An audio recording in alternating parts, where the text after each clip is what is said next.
माझे रजवाडे राहिले नाही, पण तो गावातला आपण ज्या गावात जन्माला आलो त्या गावचा पाटील जरी आला तरी आपण एक वेगळं मान सन्मान दिलं. आम्ही त्या राजाला घेऊन त्या बालासुब्रमण्यम नवायला गेलो. त्या बालाने सांगितलं की तुम्ही एक काम करा, घरी 5:30 वाजता या. तो डिफेन्स कॉलेज राहायचा, सॉरी साऊथ एक्सेंटला. तर तिथे आम्ही बरोबर 5:30ची वेळ होती. आम्ही 6:30ला गेलो. 6:30ला गेल्याच्या नंतर म्हटलं वेळेत गेलं पाहिजे. ते राजे पण आमच्यावर आले होते आणि हा अतिशय दाक्षिणात्य माणसं, फार हुशार आणि फार पर्टिक्युलर असतं. आम्ही घरी गेलो. घरी गेल्याच्या नंतर त्याच्या मिसेसनी अतिशय प्रेमाने खूप चांगलं स्वागत वगैरे केलं आणि तो आला, भेटला आणि बरोबर आम्ही साधारणतः 7:10 वगैरे असतील आम्ही ब्रेकफास्ट टेबलवर ब्रेकफास्टसाठी बसलो. तेव्हा माझं शाळकरी होतं. शाळकरी म्हणता ना असं तो एक फेज असतो ना, हाताला काम काहीच नव्हतं. आणि तेव्हाही अंबानी नाव मोठंच होतं. 7:10 असताना आम्ही बसलोय, ब्रेकफास्ट करतोय. आम्ही सगळे ब्रेकफास्ट करताना एखाद्या माणसाला कामाचा ध्यास असेल किंवा एखाद्या गोष्टीचा ध्यास असेल कुठलाही, आईला जर मुलीचं लग्न करायचं असेल किंवा बापाला मुलाच्या नोकरीची चिंता असेल तर त्यांना अन्न सुद्धा गोड लागेल. सतत कंटिन्युअस तोच विचार असतो. त्या दरम्यान 4 वेळा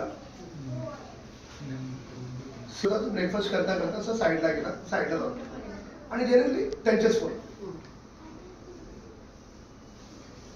आणि नंतर मग बोलता बोलता सहज अशी विचारणा झाली की इतने जल्दी एवढ्या लवकर कसे काय उठतात. त्यावेळेस तो बोलला आणि ते माझ्या बाल मनामध्ये किंवा तरुण मनामध्ये माझ्या मेंदूत ते चांगलं कोरलं गेलं. बालासुब्रमण्यम असं म्हणाला कि इनका रात को 2 बजे भी फोन आता है और सुबह मेरे उठने के पहले वो उठते हैं और फिर से फॉलोअप शुरू हो जाता है. अभी जो चीजें मुझे बोली है फिर से मुझे 2 घंटे बाद फिर फोन आएगा, क्या होगा.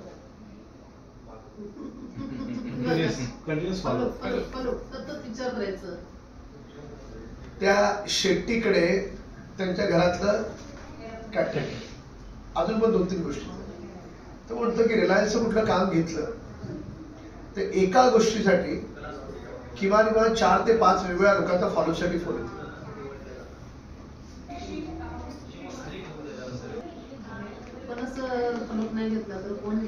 एकावर विसंबून नाहीये, एकावर विसंबून नाही आणि फॉलोअप आपणच नाही घेतला तर काय फायदा. मॅनेजमेंट, परफेक्ट मॅनेजमेंट पाहिजे. बिझनेस मध्ये यशस्वी व्हायचं असेल तर ह्या गोष्टी पाहिजेत तरच ते. काहीच करणार नाही तर तुम्हाला कसं भेटणार नाही. सुधीरभाऊ मुनगंटीवारांची खूप चांगली स्टाईल. त्यांना तुम्ही एखादं काम सांगितलं ना तुम्हाला सांगावं लागत नाही की हे काम तुम्ही सांगितलं. त्यांचं ऑफिस तुमच्या पाठी लागतं.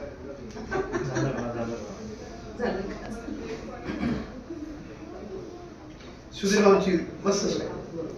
प्रत्येकाचे काय आहे वैशिष्ट्य असतं प्रत्येकाचं दडलेलं. हा वॉलपेपर लागला.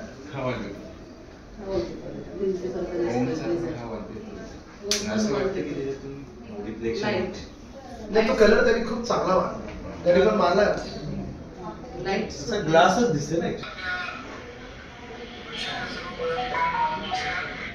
पाणी द्या. मी घेतलं काय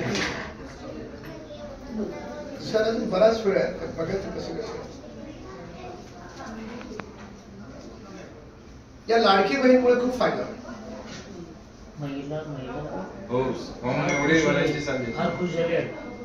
आणि एकदम ग्रास रूटला पोहोचते चांगली योजना आहे. छोटे छोटे तळागाळापर्यंत पोहोचते. त्याच्या अटी पण कमी केल्या ते पण असं चांगलं. बहुसंख्य महिला बाहेर पडलेल्या मुलींना शिक्षणाचं द्यायला फ्री पहिल्यामध्ये हा. तेच खरं. हम्म, नवरीचं काय? कदाचित